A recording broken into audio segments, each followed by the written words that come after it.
રાણપુર શહેરમાં તંત્ર દ્વારા અચાનક રોડનું કામ શરૂ, લોકોમાં ખુશીનો માહોલ। રાણપુર શહેરમાં લાંબા સમયથી પોલીસ સ્ટેશનથી માર્કેટિંગ યાર્ડ સુધીનો માર્ગ બિસ્માર હાલતમાં હતો। માર્ગ પર મોટા ખાડા, ગંદકી અને સતત ઉડતી ધૂળને કારણે ત્યાંથી પસાર થનારા વાહન ચાલકો, દુકાનદારો, વેપારીઓ અને સ્થાનિક રહીશો માટે આ માર્ગે મુસાફરી કષ્ટદાયક બની ગઈ હતી। રસ્તાની દયનીય હાલતે કારણે વ્યવસાયો પર પ્રભાવ પડતો હતો। રાહદારીઓને અને વાહન ચાલકોને અકસ્માતનો ભય સતત સતાવતો હતો। ધૂળના કારણે આસપાસની દુકાનો અને રહેવા માટેના મકાનોમાં ગંદકીનો સામનો કરવો પડતો હતો। સ્થાનિક રાજકીય આગેવાન અને સામાજિક સંગઠનો દ્વારા વારંવાર તંત્ર સમક્ષ ઉગ્ર રજૂઆતો કરવામાં આવી હતી। આ માર્ગ તાત્કાલિક બનાવવા માટે આગેવાનો દ્વારા આગ્રહપૂર્વક તંત્ર પર દબાણ મૂકવામાં આવ્યું હતું।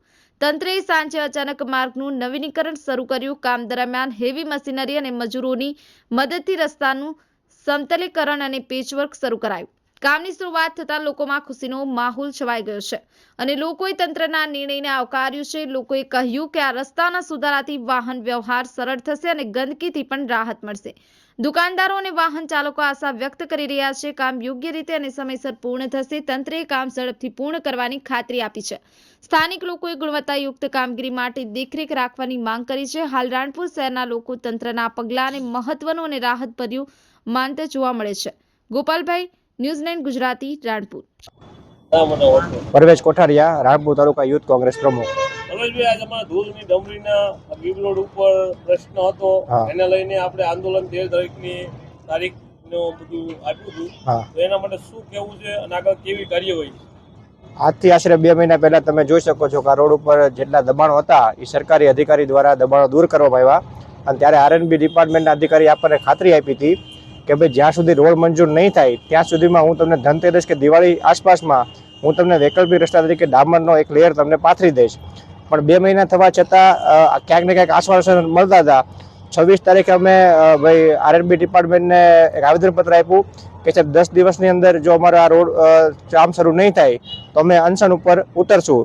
ત્યારબાદ અમે ડીડીઓ સાહેબને, પ્રાંત સાહેબને પણ ભાઈ લેખિતમાં આવેદનપત્ર આપ્યું કે સાહેબ અમારી માંગણી તમે જલ્દીથી જલ્દી તમે પૂરી કરો અને અમે 13 તારીખનું અલ્ટિમેટમ આપ્યું હતું કે 13 તારીખ સુધીમાં જો કામ શરૂ નહીં થાય તો રાણપુર તાલુકા યુથ કોંગ્રેસ, સમગ્ર કોંગ્રેસ પરિવાર અને તમામ ગામના લોકો 13 તારીખથી અનશન શરૂ કરશે। તંત્ર દ્વારા તમારી માંગણીને સ્વીકારવામાં આવી છે, એને લઈને તમારો કેવો અભિપ્રાય છે? તંત્ર દ્વારા માંગણી સ્વીકારવામાં તો આવી છે। કાલથી રોડનું લેવલનું કામ શરૂ થઈ ગયું છે। આજે રાત્રે હજી રોડ બનાવવાના છે। જો રોડ યોગ્ય રીતે હજી પણ બનાવવામાં નહીં આવે, ક્યાંક ને ક્યાંક જો કચાશ રાખવામાં આવશે તો રાણપુર તાલુકા યુથ કોંગ્રેસ આને સાખી નહીં લે અને આ જો યોગ્ય રીતે નહીં થાય તો ફરીથી પાછું આંદોલન કરશે। અમારે લગભગ છેલ્લા 3 વર્ષથી લેખિત મૌખિક રજૂઆત બધામાં કરવી છે। અમારા કુલ 9 મુદ્દા છે કે જે વર્ષો જૂના, 40-50 વર્ષ જૂના છે। અમારે પાણી આપવું છે રોજે રોજ, એના માટે અમારે 3 ટાંકી જોઈએ। અમારી અમુક સોસાયટીઓ છે જેમાં ડ્રેનેજની જરૂર છે।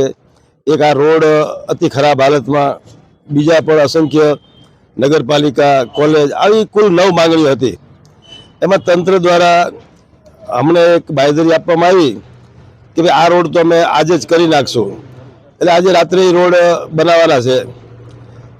અને એક વેલનાથનગરની ડ્રેનેજ, એમ કુલ તંત્રએ પ્રયાસ કરી અને 2 મુદ્દાનું સોર્ટ આઉટ કર્યું છે અને તંત્રએ એવી જવાબદારી લીધી છે કે અમે ટૂંક સમયમાં તમારા 9 મુદ્દાને અમે પ્રયત્ન કરી તો હમણાં તમે ઉપવાસ ઉપર ન બેસો અને સાથે સાથે અમને મંજૂરી પણ નથી આપી।